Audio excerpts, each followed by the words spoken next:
Ми в Ха. Саме так ніжно харків'яни називають своє рідне місто. Ха. Я був тут десяток разів, і для мене Харків – це місто потужної культури і дуже інтелігентних людей. Всі мої друзі-харків'яни, як на підбір, читають літературу, ходять до театру, знаються на живопису і музиці. І, звісно, можливо, це співпадіння, але якесь дуже підозріле. І насправді мені здається, що це не співпадіння, а просто особливість місцевого культурного мікроклімату. І це вау. Харків вражаючий і сповнений якоїсь потужної життєвої сили. Монументальна архітектура, розкішні парки, купа гарних людей, величезна кількість дуже смачних місць. Харків таким був завжди. А зараз під час Великої війни на контрасті постійних атак на місто ця життєва сила ніби стала ще більш випуклою і відчутною. Власне, сьогодні ми маємо дуже багато чого вам показати. Приготуйтеся. Просто ніяких слів. План по Харкову такий. Ми їмо в пельменні, якій 60 років.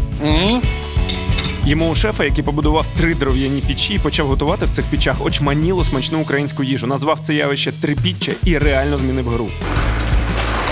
Ми їмо кращий фобо у в'єтнамців на Барабашова. Їмо іконічних карасиків зі смаженою картоплею у паралельному всесвіті, який захований під Харковом. Ми їмо фондю в легендарному 5-поверховому Парижі. Ми їмо еталонні яйця пашот 1654, які відновили, відкрили після ось такого вибуху.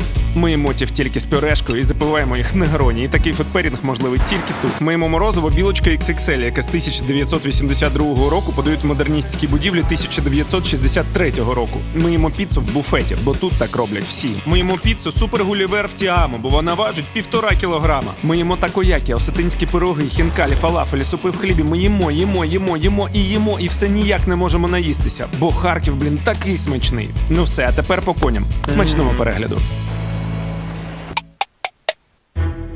А це готель 19. Вже дуже багато років кожного разу, коли я приїжджаю до Харкова, я зупиняюся тільки тут. Це майже 200-річний будинок, який було відбудовано і перетворено на казкову і навіть трохи лялькову резиденцію культовим харківським ресторатором та готельєром Дімою Запорожцем. Я обожнюю це місце і щиро раджу його вам. А тепер до роботи. Блок перший. Харківський стрітфуд. Взагалі, вулична їжа в Харкові дуже космополітична. По-перше, тут найбільше в'єтнамське ком'юніті в Україні. По-друге, це студентське місто. І навіть зараз в Каразі, на медичному універі, політехнічному та інших навчаються студенти з десятків країн світу. По-третє, тут багато емігрантів, які шукали нові домівки після різних війн. До речі, як правило, з Росією. І багато хто з цих людей зробив бізнес. Отже, в Ха можна знайти стрітфуд з дуже багатьох куточків світу. І в підтвердження цього ми вирушаємо на Барабашова, до в'єтнамців. Це Барабашова – найбільший ринок України і найбільший ринок в Східній Європі. Він зазнав дуже сильних руйнацій внаслідок дій російських загарбників, але взагалі його площа складає 750 тисяч квадратних метрів, уявіть собі. Історично тут працювало дуже багато в'єтнамців. І прямо тут вони відкривали свої ресторанчики для того, щоб годувати колег та клієнтів. Що таке мультикультурність по-харківськи? В'єтнамська кухня. Знову в'єтнамська кухня. Китайська кухня. Арабська шаурма, кримсько-татарські чебуреки. І знову в'єтнамська кухня. Вона тут, як бачите, домінуюча. Нью, смачо, домашнє. Це найкращий неймінг в світі. І він нібито одразу тобі говорить, ми тут не здешні, але ми зараз тебе здивуємо. Ми, звісно, замовили фобо – в'єтнамський нудл-суп із яловичиною. Отже, спершу нам швиденько варять рисову локшину ось в такому друшляку. За цим рясно посипають її зеленню. Тепер чималенька ложка глютамата натрію, дещиця імбиру, цибуля і дебела гірка вареної яловичини. А тепер нарешті головне – міцний яловичий бульйон, який вариться більше, ніж 12 годин. Фобо готовий. Як гаряче. Пам'ятаєте, я в Одесі казав вам, що чи смачний, чи не дуже смачний фобо можна оприділити одразу по його ароматиці. Отут з ароматикою все дуже-дуже добре. Оцет. На вулиці зараз плюс 31, на сонці, напевно, відчувається всі плюс 40, і відчуття такі, ніби я зараз на в'єтнамському острові Фукок. Я там був, там так само. Дуже спекотно. І дуже спекотний фобо. Клас. Нью, смачо, домашнє. Реально нью, реально смачо, реально домашнє. М'ясо трошки жорсткувато, але воно у в'єтнамців завжди жорсткувате. Ми у в'єтнамському привіті, наприклад, готуємо яловичину в сювіді, і через це вона дуже-дуже ніжна. Але це такі сучасні понти. У В'єтнамі зазвичай просто варене, досить жорстке м'ясо. А суп за своїм смаком неймовірний. Це скільки? Це 4. Дуже смачно. До речі, про в'єтнамців. Найзаможнішу людину В'єтнаму звуть Фам Нят Vuong. В 2021-му його статки склали $7 мільярдів, а в 90-х все було інакше. Фам жив в Харкові і на позичені $10 тисяч відкрив тут в'єтнамське кафе, а невдовзі почав готувати в'єтнамську локшину швидкого приготування. Через 15 років своє виробництво локшини він продав за $150 мільйонів. Компанія називалась Мівіна. Мі перекладається з в'єтнамського як локшина, а віна як в'єтнамська. На зароблені гроші, окрім всього іншого, Фам придбав у В'єтнамі острів і зробив з нього туристичний центр. Коли туристи приїжджають туди, вони жартують, що вони ходять по Мівіні. Коли тобі терміново треба обрати щось з техніки і немає часу годинами швендіти по магазинам, обираючи найкраще, то є два варіанти. Перший – попросити свого дружбана. І другий – замовити все через додаток Comfy. Okay, alright.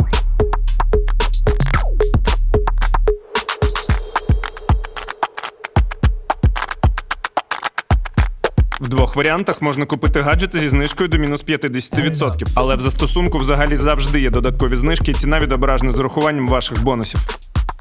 Add it up. Тому що в техніці та гаджетах Comfy number one. Додаток прекрасний, як твій дружбан.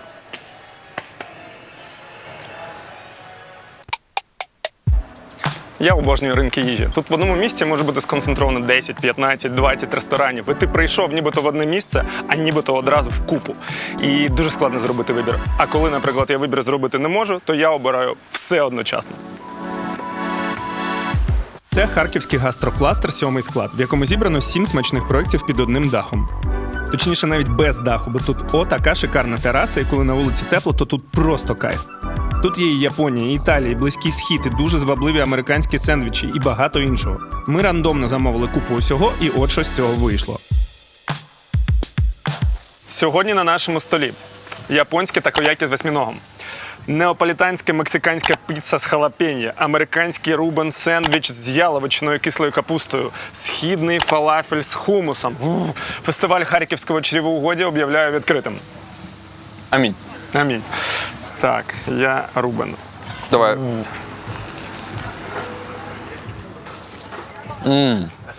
Непогано. Ну це круто. Такоякі. Я руками буду.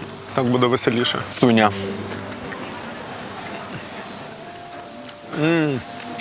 Восьминіг, майонез, тіріякі, боже мій, сушений тунець. Скільки всього. Такоякі сочетають в собі стільки смаків. Дуже прикольна штука. До речі, ми вже колись показували вам, як роблять справжні такоякі. Як не дивно, в Варшаві, які готував японець Дай в кафе Ачі Ачі. Радимо подивитись цей випуск. Він отут.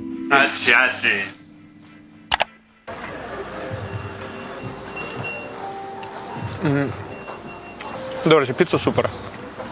По-перше, вона гаряча, це плюс. Да. А хумус це вже, знаєш, така традиція. Типу, ми в кожному місті шукаємо хумус. Наскільки хумус став вже такою народною їжею. Це круто. Це ж вегетаріанська страва, насправді, і вона реально настільки розповсюджена. Це зараз майже шаурма. Мені здається, що це така ж сама історія, як і з вершмаком. Єврейська страва, ну, добре, не єврейська, східна страва. Мені подобається єврейська. Давай так, будемо дипломатичними. Яка просто трошки пізніше розповсюдилася на весь світ. Офігенний, да, хумус? Офігенний хумус. І оця штука. І тут намазка. зелена аджика. Це назвали зеленою аджикою. Блін, насправді всі класні, але тут прям довели смак до якогось умовного ідеалу. За рахунок цієї субстанції. І за рахунок цієї субстанції вони зараз змішалися і прям такий смак дають. Класно. Реально все смачне, але це прям з таким відривом всіх переміг, хоча ми не змагалися. Ви знаєте, що я не по їжі, я більше по атмосфері. І це насправді центр Харкова, Макдональдс. Пушкінська. Я тут дуже багато часу провів у своєму дитинстві, скажімо так. І я в шоці, наскільки це кайфове атмосферне місце, де просто хочеться знаходитись. Бо тут прикольна молодь. Люди просто сидять, працюють, грають в якісь настолки. Тут просто кайфово. Це такий офігенний вайб. Слухайте, ну і ця можливість прийти в одне місце, а нібито побувати одразу, не знаю, в 5 чи 10 ресторанах і 5 чи 10 країнах, тому що у нас тут Японія, Італія, Америка, якийсь збірний образ східних країн. І ми взяли далеко не все. Дуже круто. Це мережа демократичних харківських піцерій, і їх в місті більше 20 одиниць. Не побувати тут – блюзнірство. Коли я запитав своїх підписників в інстаграмі порадити мені найважливіші містяки Харкова, майже в кожному повідомленні фігурував буфет. Насправді буфет посів друге місце по кількості порад. А от хто посів перше місце, я розповім вам пізніше. А зараз на буфет. Ми замовили стандартний локальний комплект, піцу фірмову і окрошку. Подивіться на цей розмір. Я в шоці. Слухайте, ну тут кілограм тонкою неаполітанською піцею це не назвеш. Це схоже на такий American Pie, тобто чи це піца, чи це пиріг, я не розумію, але виглядає дуже внушительно.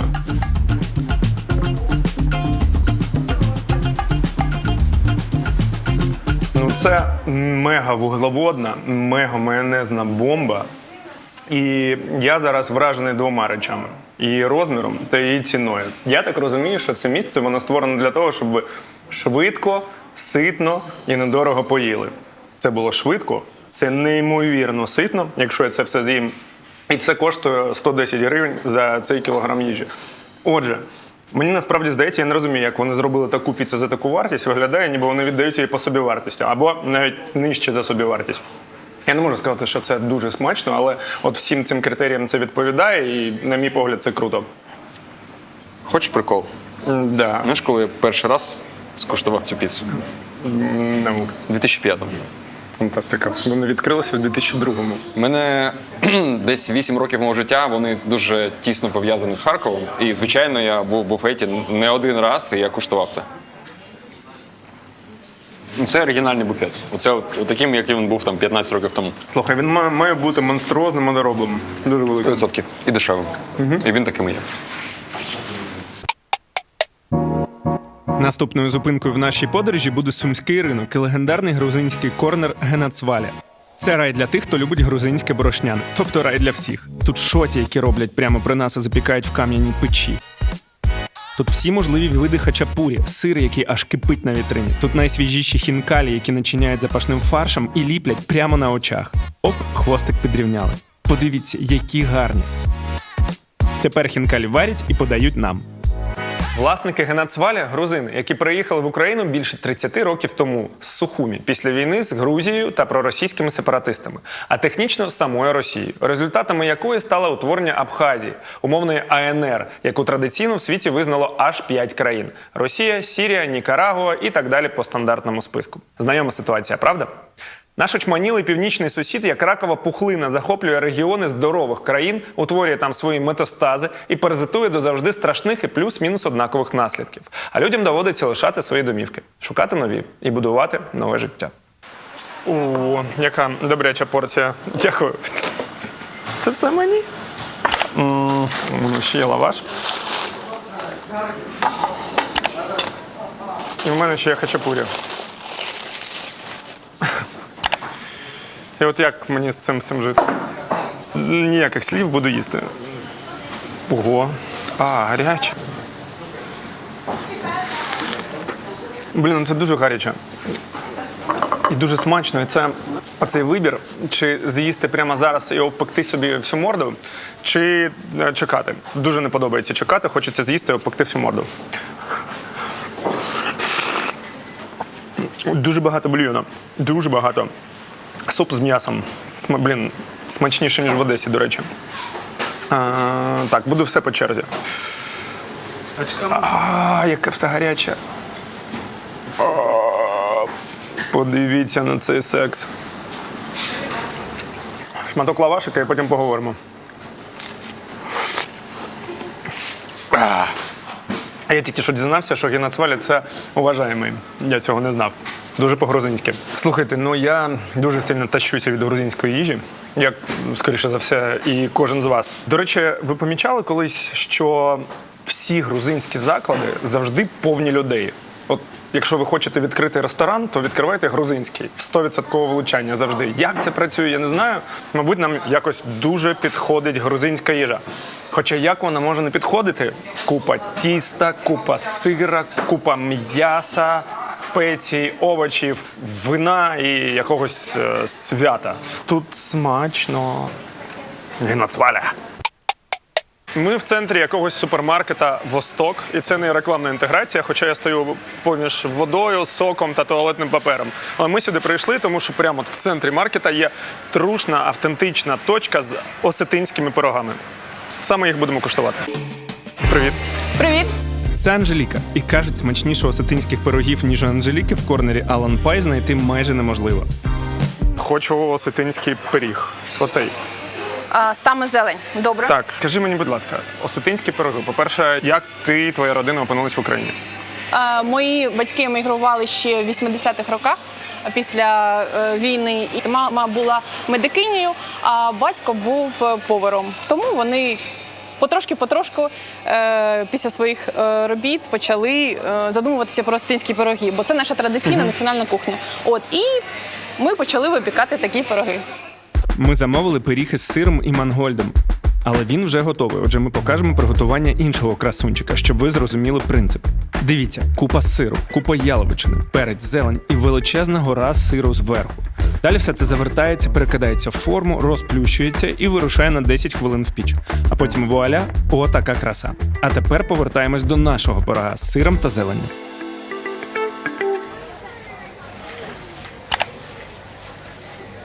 Пиріг з сиром та буряком. Але не з буряком, корінням буряка, а з листям буряка, яке має назву мангольд. Вперше чую і заінтригований. Так, що мені подобається в осетинських пирогах? По-перше, це те, що у них дуже тонке тісто і дуже дофіга начинки.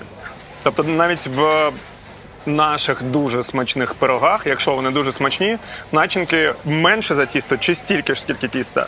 І оце дуже велика конкурентна перевага осетинського пирога. Тобто супер тонке тісто, супер дофіга начинки, дуже соковито, класний солений сир, гарячий. І оцей мангольд, він теж дає якийсь містичний присмак. Це був харківський стрітфуд, а на черзі у нас унікальний блок для нашої програми, який з'явився тут з однієї причини. В Харкові працює якась очманіла кількість закладів, яким по 30, 40, 50 та більше років. Я такого не бачив ніде в Україні. Отже, зустрічайте блок 2. Харківська класика. Це морозиво кафе «Глорія». Воно працює з 91-го року. Для місцевих, яким за 30, «Глорія» – найсмачніше морозиво Харкова. І тут нічого не вдієш, бо це і любов, і діагноз одночасно.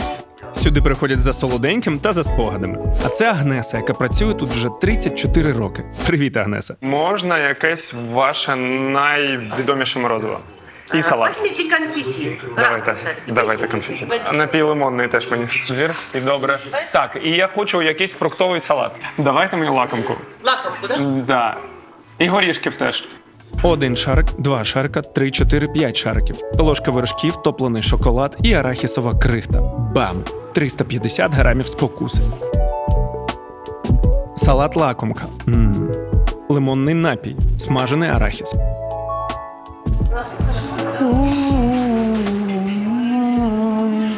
Це суперконцепція. Морозиво та салати. Добре, хоч салати не солоні, а солодкі, це не осолодить з-під шубою. Я обожнюю морозиво, і взагалі-то я себе обмежую у солодкому по життю, але морозиво для мене то не солодке, і на нього у мене довічна індульгенція. Морозиво Глорія.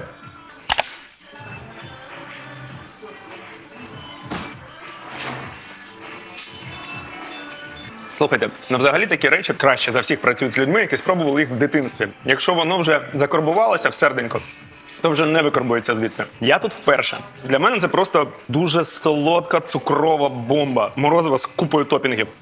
І, морозиво. Але я дуже добре розумію харків'ян, які сильно тащаться від цього місця, тому що, от уявіть собі, це морозиво 30 чи 40 років тому. Коли не було ніфіга, і було тільки морозиво в стаканчику, пломбір. Зараз ми вже такі скушені, і це для нас не новина і не дивина, а тоді. Тобто харків'яни тащаться від цього місця, я їх дуже сильно розумію. А так, смачне, солодке морозиво. Якийсь дивний лимонний напій. Не знаю, що це.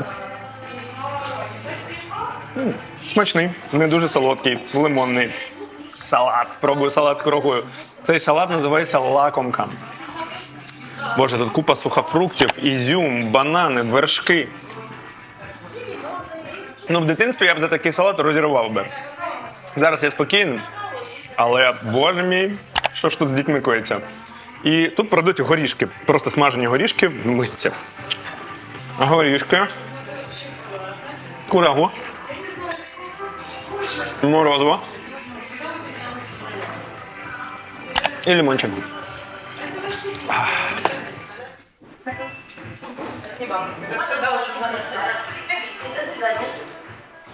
Тепер уяви, що ти його з'їв 30 років тому.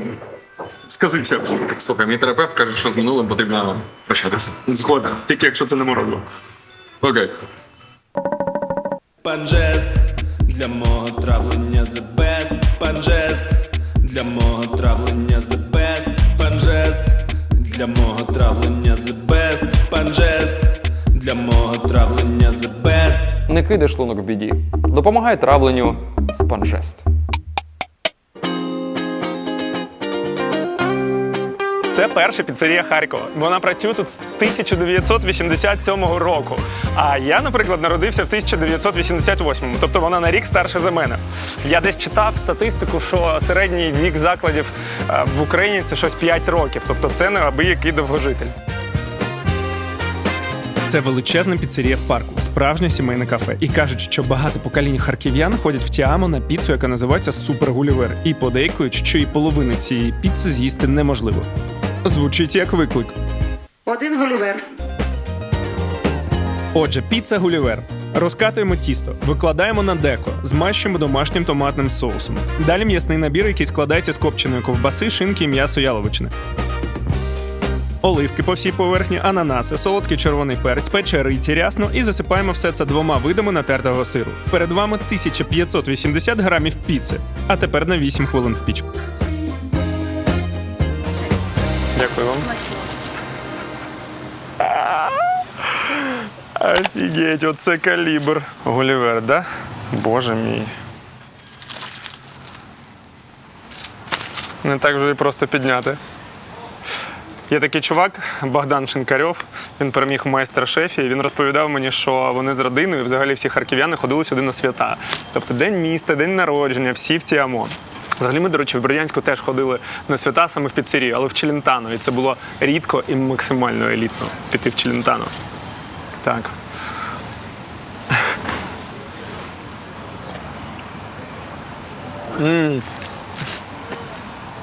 Взагалі, для мене піца з ананасами – це приблизно як том-ям з картоплею, але дуже багато людей люблять. І це такий вражаючий і навіть трошки непристойний хардкор. Тут стільки сира, тут стільки соуса, і мені здається, що порівняно з Гулівером, Біг Мак – це така дієтична квіточка. Але з іншого боку, а якою ще має бути піца? Це дуже потужно.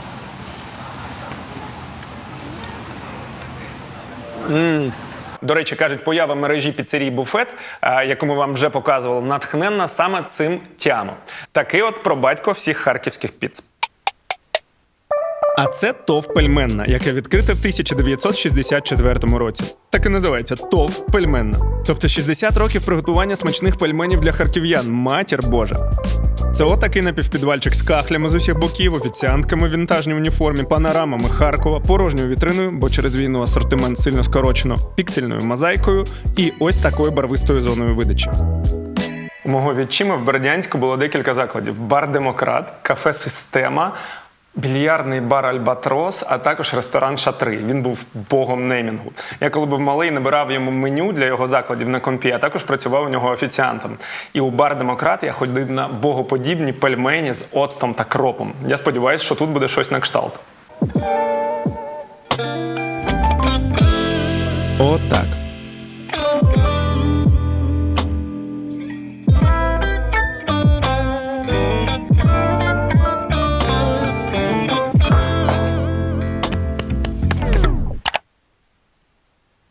Я дуже люблю цей пельменний конструктор, і зараз я поясню, про що я.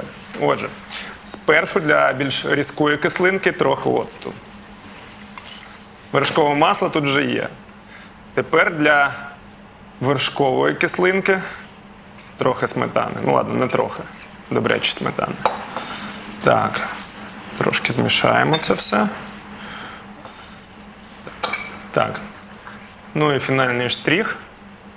Для ароматики та пікантності чорний перець. Без чорного перця пельмені взагалі їсти не можна. Конструктор готовий. Духмяний перець.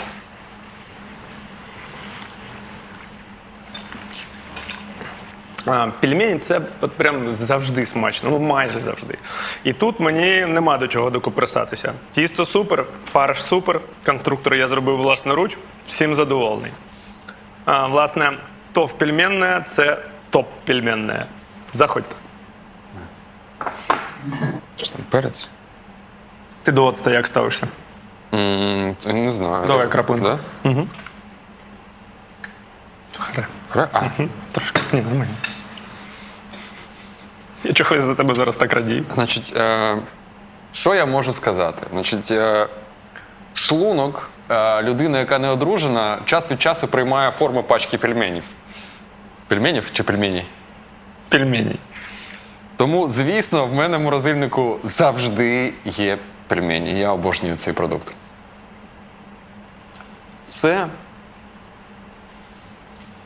Це Оскар, реально. Я маю на увазі взагалі про страву. Тут пельмені, звісно, смачні, але пельмені як страва – це Оскар.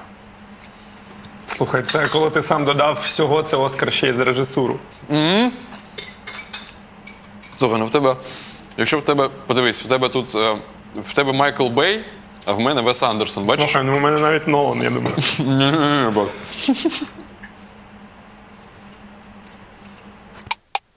А потім я відчув, ніби все одночасно просто навалилося на мене, як один такий величезний тягар, і я намагаюся якось вибратися з цього, коперсаюся, але все марно. Я розумію. А моя мама взагалі каже, що це все через мою натуру. А я їй відповідаю, що це наше сімейне, тому що у неї така сама натура. Що ти про це думаєш? Я думаю, що ділитися своїми думками та переживаннями з друзями – це дуже важливо. Але також важливо пропрацьовувати свої проблеми з кваліфікованим психологом. І також вийшло, що партнер цього випуску – це Mindly. Стривай. Це ті самі Mindly, що є найбільша в Україні платформа з пошуку та роботи з психологами онлайн? Так. Вау! Завантажуєш мобільний додаток, проходиш тест, щоб підібрати психолога саме під твій запит і навіть бюджет. І все. Бронюєш сеанс на зручний для тебе час.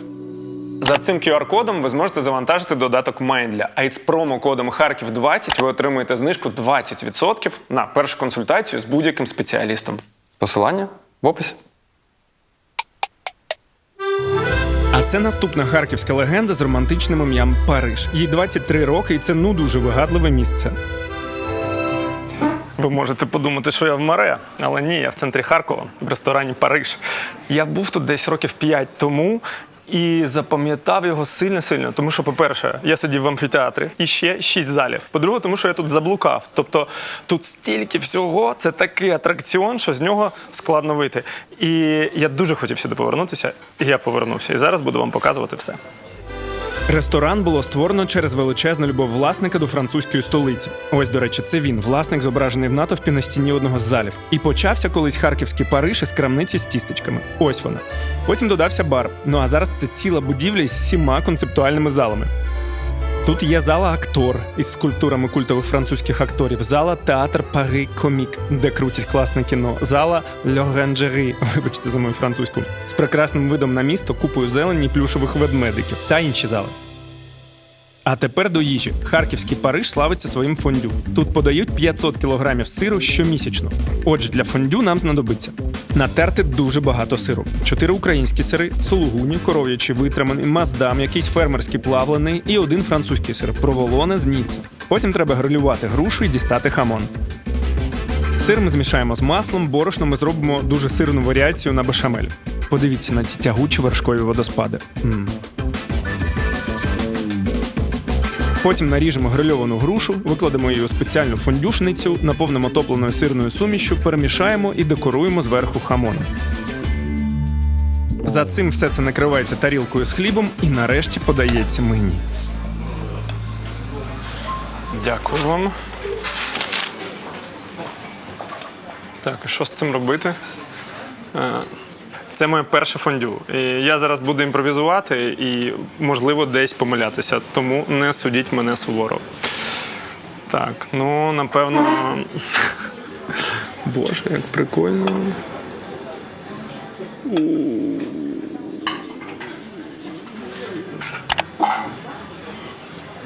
Скажіть мені, будь ласка, що може бути краще за водоспад розплавленого сиру? Думаю, що нічого.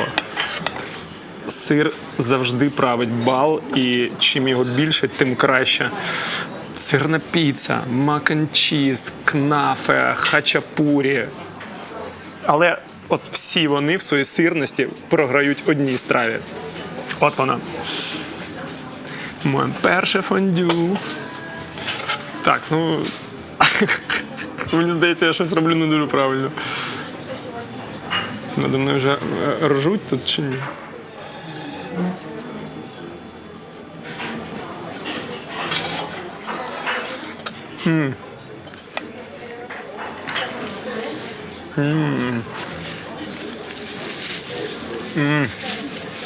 Ну, блін, я не знаю, як це може не сподобатися. Я обожнюю сир, тут купа розпеченого, розплавленого сиру з копченою грушею і теж підкопченим солонуватим хамоном. Тобто солодкий, молочний, вершковий, солоний, підкопчений смак з величезною кількістю розпеченого сиру. Це ідеально.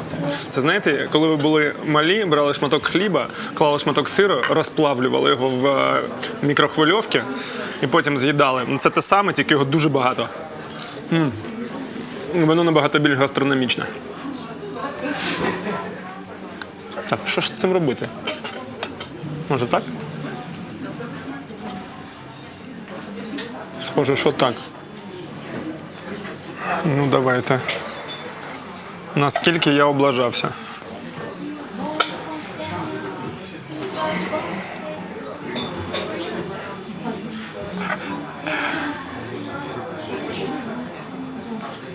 Я думаю, ви мені дасте. Кидалова? Ну що, з другого разу мені вдалося. Дякую вам. Але з першого не сильно. Це кафе «Кристал» в саду Шевченка, і його називають символом дитинства всіх харків'ян. «Кристал» знаходиться в модерністській будівлі, спроектованій харківським архітектором Борисом Клейном, який хотів, щоб форма ресторану нагадувала огранений дорогоцінний камінь. «Кристалу» понад 60 років, просто вдумайтесь.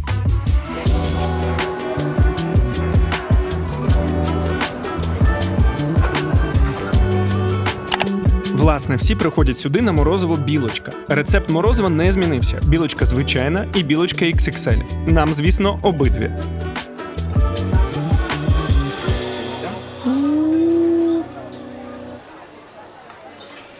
Дякую вам. Господи, яка ваза, скільки горіхів, скільки шоколаду. Так, ну я почуваюся справжньою білочкою. Це, до речі, білочка XXL. А це білочка звичайна. Дуже щедро, багато морозива, багато шоколада, багато вершків, багато горішків. Насправді, моє улюблене морозиво в житті – це морозиво Снікерс. Воно теж шоколадне, горіхове, отже, це майже Снікерс. Тільки нуги і карамелі не вистачає. Хоча, насправді, я трошки прибрехую, тому що Снікерс смачніше. Це для мене не про смак, це про історію харків'ян. Це просто феноменальне місце, і це я розумію, чому всі сюди приходять. Тому що воно працює вже 60 років, і просто уявіть собі це морозиво 60 років тому. Що б ви сказали? Отже, всім обов'язково для відвідування. Те, що харків'яни умудряються зберігати і тримати на плаву ці культові історичні місця, в які ходили мами, тати, дідусі та бабусі, це фантастика. Для мене вони не менш значущі за музеї чи пам'ятники. І є обов'язковим пунктом в екскурсійній програмі по місту. Відвідайте ж і ви. А зараз ми пройшли по якісь легендарні чебуреки, які нам сказали оминути не можна. Все, отак швидко? Так. Ніфіга собі. Дякую. Як мені сказали, чебурек м'ясо-сир. Є м'ясо, є м'ясо-сир. Оце він.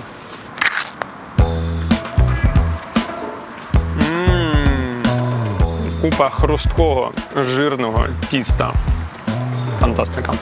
Жартую, взагалі не фантастика. Але хрумтить. Так, а отут м'ясо-сир.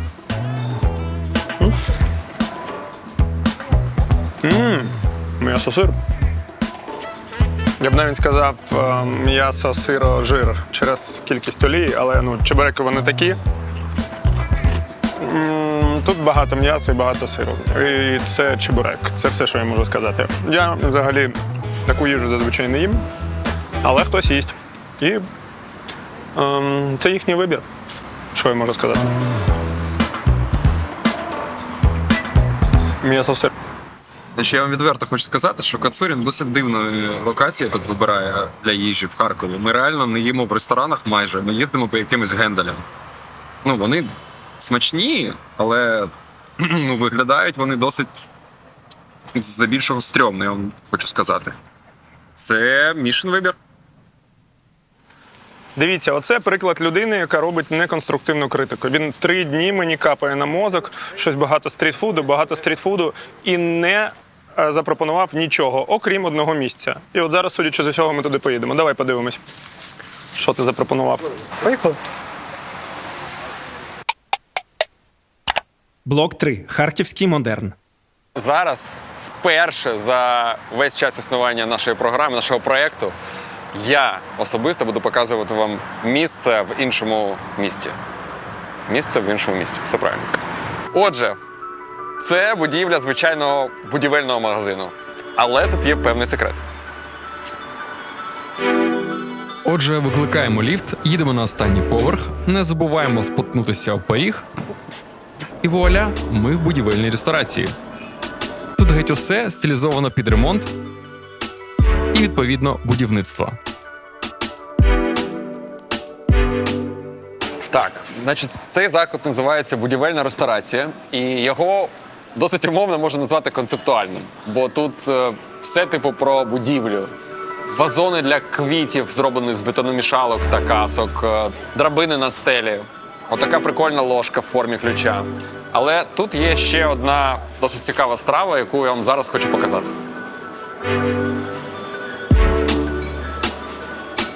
Знаєте, я відчув, що цьому випуску не вистачає трохи шоу, тому подивіться на це. Це ж суп. Суп в батоні. Чи в кирпичику. Клас? Річ в тому, що я вже куштував цю страву десь 2 місяці тому, тому я хочу запросити людину, яка зараз нам все розкаже. Давай, іди сюди, касать. Це буде крутіше, ніж твої чебуреки. Суп в хлібі. Вау. Антон, ти в кадрі прибери камеру хоч колись. Не розумію, як Антон обрав це місце. Він любить їжу таку обирати, щоб він міг її засунути в карман чи в рюкзак. Оце в карман буде проблематично засунути. Куштуй. Креветка. Декілька вприсків перцю.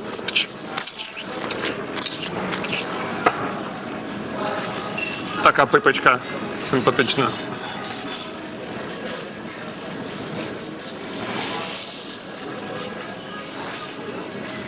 Вон така дитяча пюрешка, я чимось схожим дітей годую. Гороховий суп з беконом, з креветками. Я, до речі, люблю сочевицю і в східних країнах із задоволенням цей суп їм. Там він зазвичай смачніший, але моїй доньці сподобалось би. Я б цей суп ще раз не замовив, а от містяк мені подобається. Він мені нагадує кафешки в Ікеї. І я завжди в Європі ходжу в Ікеї не для того, щоб щось собі купити, а для того, щоб замовити пюрешку з тефтелькою, з соусом, з зеленим горошком. Потім можна взяти собі торт такий трикутний, шоколадний, з кранчем солодким. І якщо не вистачило, ще внизу полірнути ікеївським хот-догом. І отут вайб такий самий, як в Ікеї. Величезний простір, купа будівельних всяких креативних фішок. Прикольний містяк, мені подобається. Ти молодець. Дякую. Насправді, це непоганий суп і взагалі непогане місце, але головне, що це місце мені порекомендував мій харківський товариш Юра Кочубей. І про нього я зараз вам хочу дещо розказати. Юра це дуже відомий харківський волонтер, який з самого початку війни займається ремонтом автівок для військових. Ви, напевно, подумаєте, що немає сенсу ремонтувати такі автівки, але я скажу, що ціна такої приблизно 15 тисяч євро. І відремонтувати її за 2-3 тисячі – це набагато дешевше, ніж купляти, вести. Тому ми їх ремонтуємо і віддаємо обратно на фронт. За весь час за допомогою Юри до військових повернулось більше 500 автівок. Ви все чули, і ми дуже хочемо допомогти Юрі в його важливій справі, тому що ремонтувати автівки набагато дешевше, ніж їх купувати. Тому ми хочемо зібрати для нього 1 мільйон гривень. І ми хочемо віддячити всім, хто донатить. І у нас є новенький 15-й айфон, який ми хочемо подарувати комусь з вас. Кожен з вас, хто задонатить 200 та більше гривень, отримає шанс отримати новий айфон. Більше донатів, більше шансів отримати новий телефон. Дякую Я пішов вам. донатити. Я пішов теж.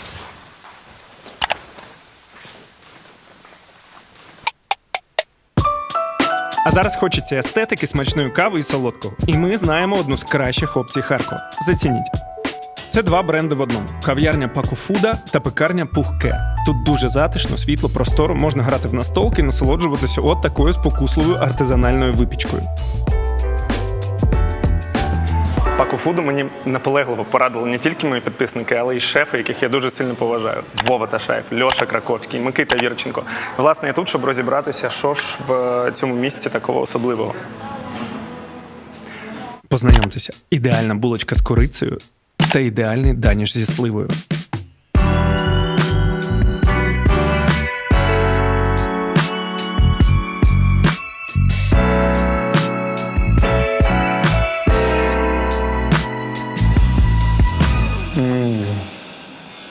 Нереально смачний даніш.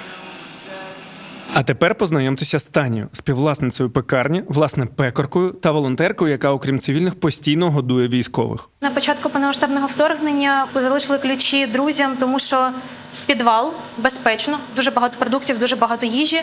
І так стихійно склалось, що за перші кілька днів сюди прийшло дуже багато людей, знайомих, сусідів, друзів, кого завгодно. Вони тут перебували перші 3 місяці війни, вони жили в підвалі, вони готували хліб для військових, тому що тут тоді була моя пекар на той момент зі своїми сестрами, яка просто вчила всіх людей, які жили в підвалі, випікати хліб. Після того наша подова піч трошки здала позиції, в неї перегоріли тени, тому що вона просто не витримувала такого навантаження. Віддавали волонтерам, військовим, сусідам, бабусям, яких знаходили просто на вулиці, які там сиділи біля під'їздів. Отак якось стихійно воно склалось, що коли повернулась вже я, тут вже все було готово для того, щоб вести якусь волонтерську діяльність. Окрім хліба, ми їм робили просто смачне печиво, віддавали на фронт, вони там по фронту його просто передавали один за одним, на блокпостах лишали. В основному працюємо з 92-ю бригадою, тому що це харківський напрямок, але допомагаємо всім потрошку. Але загалом це просто збори і от печиво для військових, коли в них в цьому є потреба. Дуже сподобалося місце, дуже сподобалася Таня, неймовірно смачні випічка та кава. Радимо сильно. А зараз буде, напевно, найцікавіше харківське відкриття останніх років. І, як на мене, один з найцікавіших гастрономічних проєктів України загалом. Бо таких проєктів ще не робив ніхто. Зустрічайте! Стихійний ресторан з українським смаком «Трипіччя». Це ось така не надто приваблива на перший погляд пристройка кухня, тераса з вагонки і зала з рушниками і мальованими панорамами якогось узбережжя. Можливо, Амальфі, бо раніше тут була піцерія, а може і Гурзуф. Я не знаю. Важливо інше. Трипіччя – це абсолютно не про дизайн, не про показовість і не про здаватися. Це виключно про суть.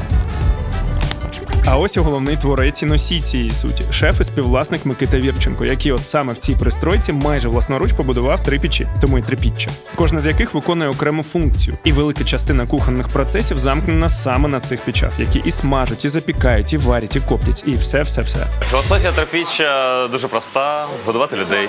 Це українська кухня через призму більше українських продуктів, ніж етнічних українських страв, рецептів і такого іншого. Тобто що ми зволікаємо більше на власні смаки, на власне бачення і на сезонні продукти. Бронюємо завчасно унікальні продукти по типу телячих щічок, котрі ми купляємо тільки у одній господині, тому що вона забиває маленьких телят. І прям таких телят, котрим, пощастило по життю мало жувати, і в них щічки просто космічно смачні.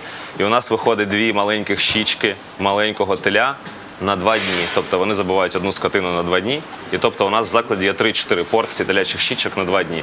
І люди за ними полюють, реально полюють. Тобто в нашому закладі нормально, коли людина 5-й раз поспіль приходить, і страви немає в меню, і вона така, в мене не вийшло. Але при цьому у нас є функція бронювання страв, і вони їх не бронюють. Їм по кайфу приходити, брати та ще.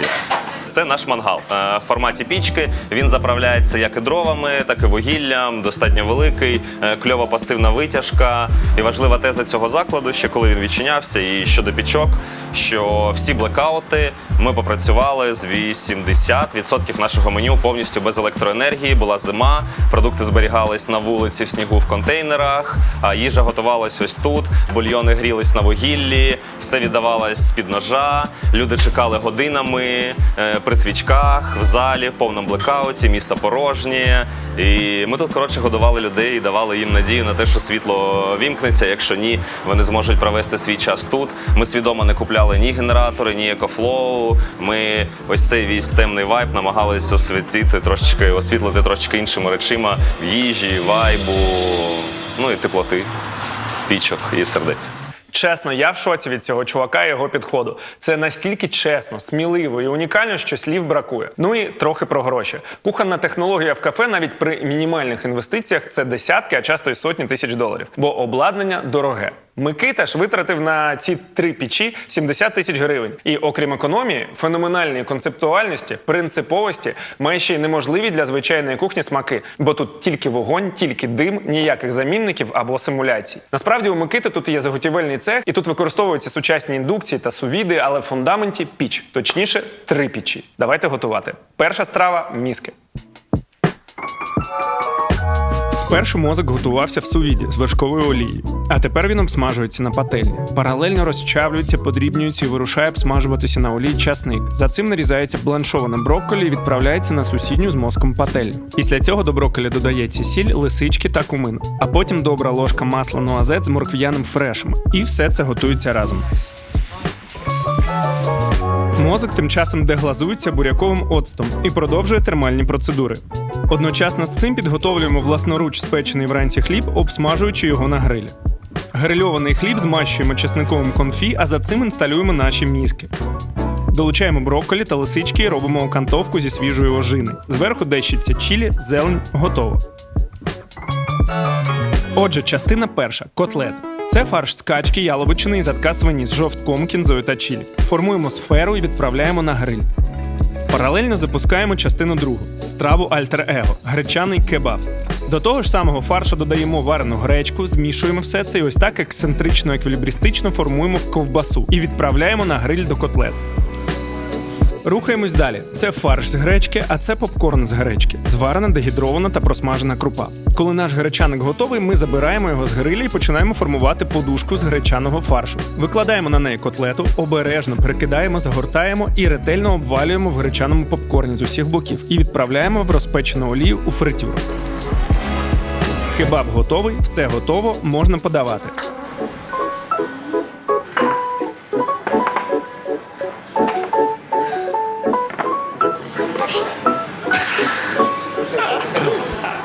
Мариновані гливи у власному оцеті, маринована шаткована цибуля також у власному оцеті, що самі ферментуємо, власна молода слабосолена бринза, мариноване сало, копчений задок свині, різні печені молоді овочі. Наразі це баклани, коріння пастернаків, кабаки, по центру хумус, квасолі і тхіни з насінь соняшника, це кумчі, тобто твіст на азійський кімчі з українськими інгредієнтами, українськими гостринками, тобто гостра квашена капуста і салат з квашених буряків, заправлений майонезом з кропом і чесником, волоським горіхом. Бутік з мозком читали, бачили в меню. Зелений, несправжній зелений борщ, котрий червоного кольору, на буряковому квасі. Та й таке. Волію вам смачного. Дякую тобі, Микита. Прошу. Що це було?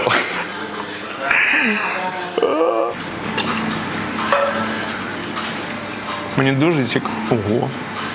Яка смачна. Ого. Дуже смачна бринза, спробуй. Тахіні з насіння соняшника. Тахіні зазвичай робиться з кунжута. Слухай, все смачно. Ого.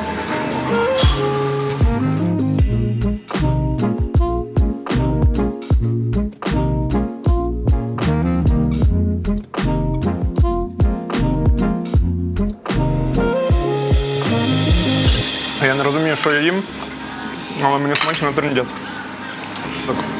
Це бутерброд Це бутерброд з мозком, з мозоком. з мізком.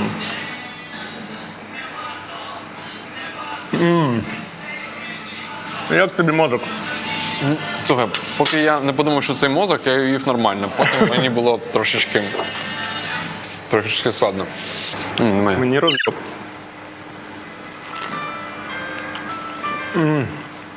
Дуже-дуже ніжний повітряний мозок, хрусткий хліб, гострий чилі разом працює. Неймовірно. Я намагався знайти в Харкові автентичну, олдскульну, локальну їжу. І мені це не вдалося. Практично, окрім єдиної страви. Тут в Трипіччі мені зробили гречаники в нетрадиційній формі, але тим не менше це гречаники. One type, second type. Зараз буду починати з гречаник перший. Дуже смачний гречано-м'ясний кебаб з димком і томатним соусом. Принаймні він виглядає як томатний, а насправді тут все може бути досить непередбачувано. Я обожнюю гречку, це мій базовий сніданок, я обожнюю кебаби, я обожнюю мариновану цибулю, оцю томатний соус гострий. Тобто це такий слабожансько-східний гречанико-кебаб. Я не знаю, як це працює, як Микита і команда це все вигадують, але це смачно. Тепер гречаник номер 2.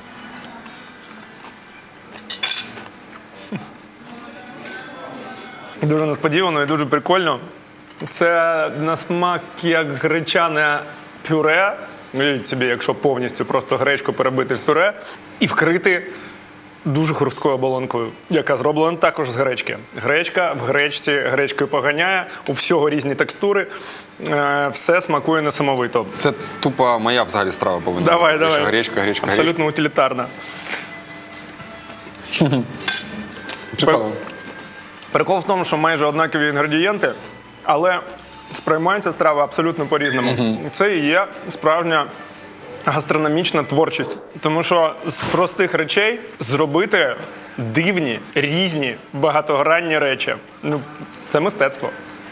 Ми зазвичай такого не робимо, не виставляємо там багато блюд на стіл, але реально хотілося спробувати багато страв. Ну от реально.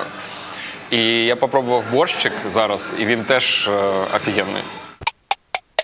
А пам'ятаєте, ми у Дніпрі вам розповідали про виробників цукерок Верде. Це була соціальна реклама для маленьких підприємств, про яку подбала Віза.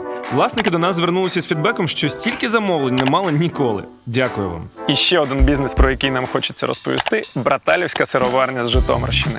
Фермерський сир з чорним перцем, замковий з квітами бузини, гауда з Полісся з томатами та італійськими травами, браталівський камамбер і плюс ще 10 видів сирів, які ви можете замовити в будь-який куточок України.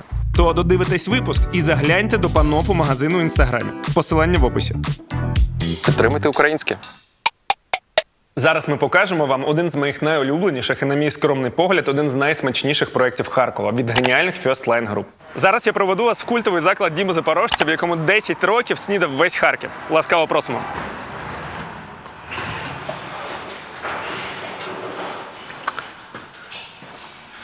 Це 1654. Для харків'ян просто лагідно. Шеснарік. І він не працює вже 1,5 роки. І ось чому. В березні 2022 року прямо навпроти Шеснаріка впала рашистська ракета, і заклад було міцно пошкоджено. От який вигляд має будівля через дорогу.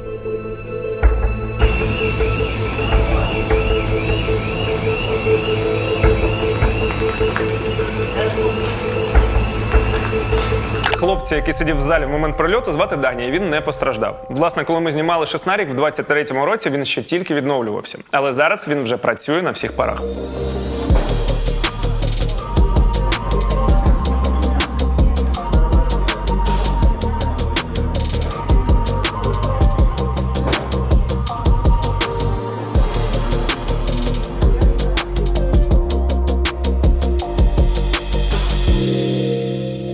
Ну а під час зйомок відкриття було ще тільки в планах і годував нас екс-сушеф шеснаря Микита прямо на будмайданчику. Здорово. Вітаю.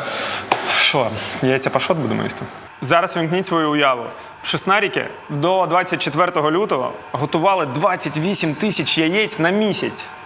А зараз ми будемо готувати перше яйце пашот в цьому році. Микита? Да. Давай. Отже, беріть ручки і записуйте рецепт. Ідеальний ранковий тост з яйцем пашот. Нам знадобиться спельтовий хліб, слабосолений лосось, яйце, сметана, петрушка, кріп, печена картопля, зерна гірчиці, сирний зелений соус, мікс кунжута та норі. Для початку підсушимо хліб в пароконвектоматі. Ось він рум'яний. Далі робимо пашот. У киплячу воду додаємо сіль, оцет, обережно розбиваємо яйце, ось так, і засікаємо суворо 3,5 хвилини. Готово. Забираємо з води. Змащуємо хліб сметаною і викладаємо у миску запечену картоплю, гірчицю та зелень. Солимо і поливаємо запашною оливковою олією. Перемішуємо всю цю красу разом і викладаємо її на хліб. Зверху тонкі курчаві смужки лосося і вже на них яйця пашот. А тепер 2 звабні ложки зеленого соусу з крем-сиру та пасти зі шпинату та петрушки. Господи, як гарно! І наостанок посипаємо тост міксом з норі та кунжута. Ми витягли на вулицю стіл і зробили собі імпровізований літній майданчик. Ну а тепер, нарешті, скуштую. Просто подивіться на цю приманливість. Хороший.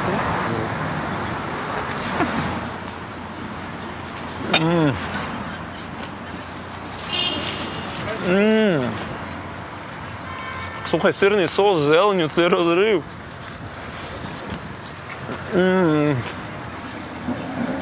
Уявіть собі класичний сирний соус, але з присмаком кріпа. Дуже-дуже таким тендітним. Офігенно. Слухайте, ну по їжі тут, як завжди, топ. Ідеальний лосось, ідеальні яйця пашот, ідеальний спельтовий хрусткий хлібчик. Їжа в закладах First Line – це завжди вишак.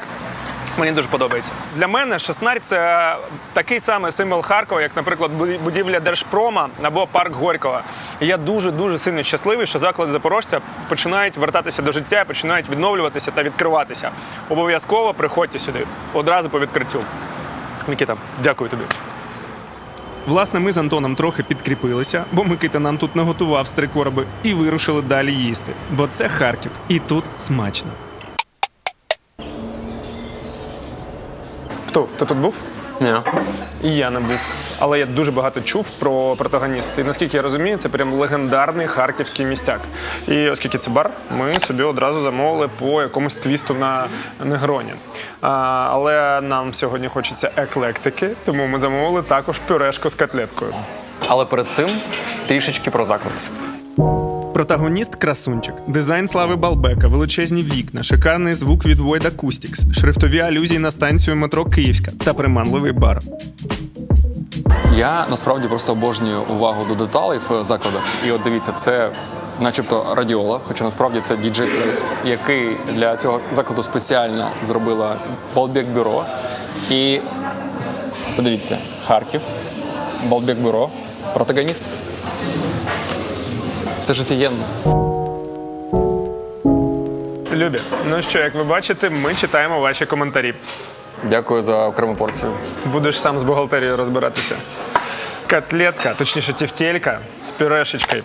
Насправді, до 24 лютого 2022 року тут подавали зовсім іншу їжу. Але протагоніст, він запустився, відкрився чи то першим закладом прямо в березні 2022 року. І оскільки меню повноцінно готувати не було ні можливості, ні сенсу, то шеф просто ходив на ринок і те, що там було, купував і готував прості речі. От тефтельки, пюрешку, борщ і так далі. Тут була купа журналістів, купа камер, купа зброї. І всі ходили купувати по собівартості, там за 40-50 гривень ці дуже прості речі. І коли вже все більш-менш стабілізувалося, вивести це з меню просто не було змоги, тому що люди просто звикли. І це круто. Я дуже радий, тому що ми зараз це Офігенна будемо історія, їсти. насправді. Я вам хочу сказати, що між цими котлетками і між одним дуже хайповим, трендовим київським закладом, в який ходжу я і який зробили протагоніст, є дуже прямий зв'язок. Який саме зв'язок ви побачите і почуєте в наступному епізоді «Їжі Києва», яка буде, незабаром. Ну що, по пюрешки? По пюрешки. Пюрешки з тефтелем і негроні. Я ніколи такого не міксував разом, але... Мені здається, можна не куштувати навіть, знаєш, вже воно, це... Боже. Які ж прості речі смачні. Я розумію, чому це не вивели з меню. Офігенно. Мені ще огірчика соленого не вистачає. Слухай, якщо це по-хіпстерськи називати, це комфорт-фуд? Це дійсно комфорт-фуд. Ну це не по-хіпстерськи. Комфорт-фуд – це те, до чого ти звик з дитинства. І що у тебе викликає твої сентиментальні емоції. Це саме воно. А по-хіпстерськи це треба називати мітболи. Але це котлетки.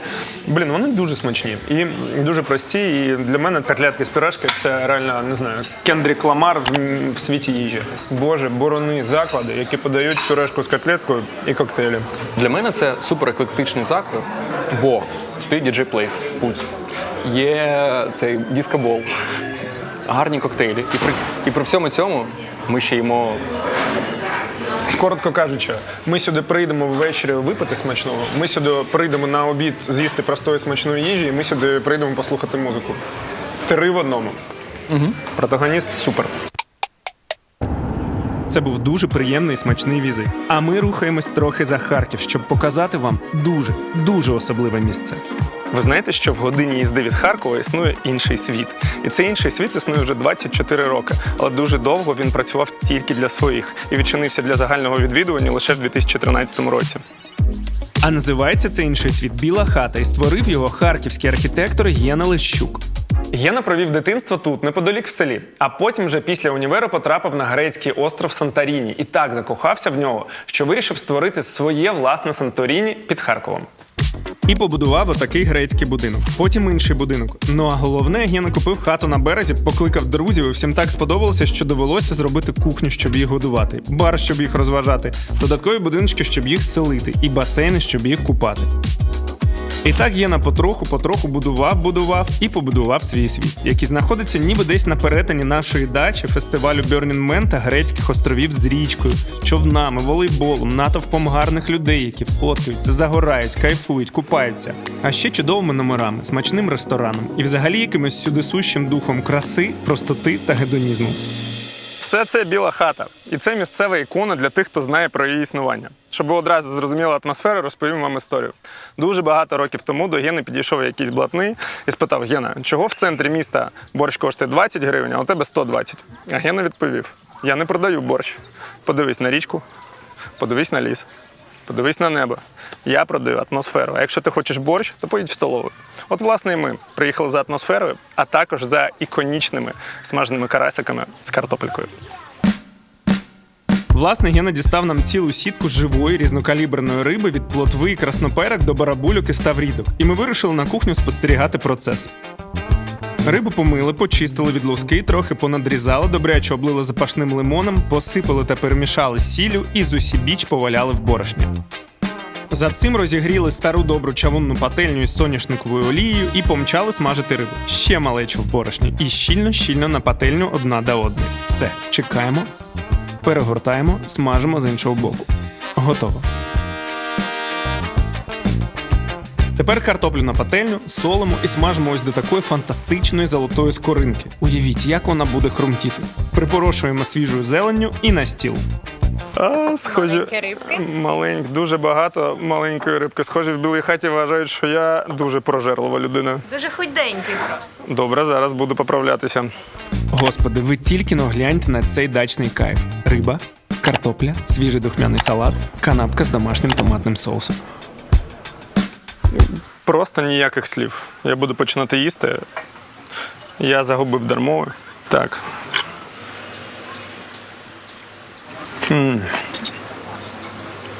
Я зараз все це з'їм, а потім буду розповідати. Боже, яке воно гарне.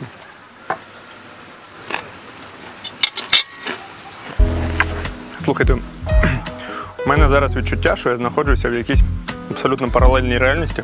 Я не розумію, де там мої проблеми, де мої справи, де моя відповідальність.